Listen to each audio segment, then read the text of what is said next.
đâu ừ là kê chưa li Họ ngàn lâu kỳ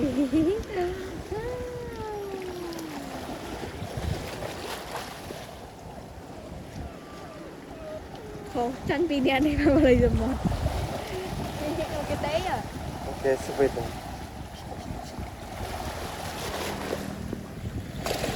wow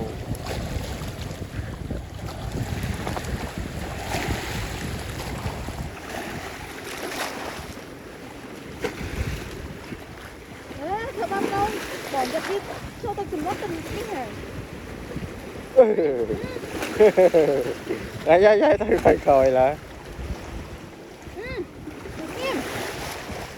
xem